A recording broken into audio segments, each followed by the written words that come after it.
एक ऐसी धरती पर जहां प्राचीन दीवारें हजारों कहानियों की गूंज हैं, एक संघर्ष ने करोड़ों की किस्मत को आकार दिया है।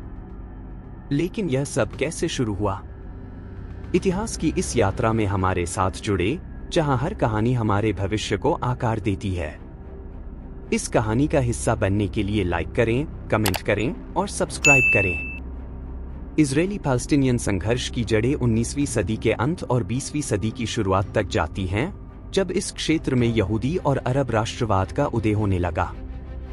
यहूदी लोग सदियों से चले आ रहे उत्पीड़न के बाद अपने लिए एक मातृभूमि की तलाश में फिलिस्तीन की ओर पलायन करने लगे, जो उस समय ऑटोमन एम्पायर का हिस्सा था।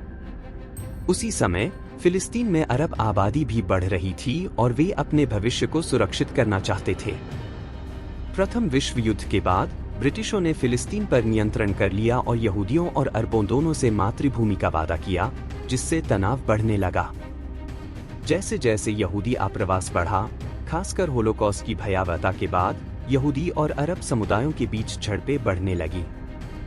1947 में संयुक्त राष्ट्र ने इस क्षेत्र को यहूदी और अरब राज्यों में विभाजित करने की योजना का प्रस्ताव रखा, लेकिन अरब पक्ष ने इसे खारिज कर दिया, जिसके बाद हिंसा शुरू हो गई। 1948 में इजराइल ने स्वतंत्रता की घोषणा की और पहला अरब-इजरायली युद्ध शुरू हुआ। तब से यह संघर्ष जारी है। दोनों पक्ष समाधान की तलाश में हैं, लेकिन सीमाओं, शरणार्थियों और यरूशलेम की स्थिति जैसे मुद्दों पर संघर्ष कर रहे हैं।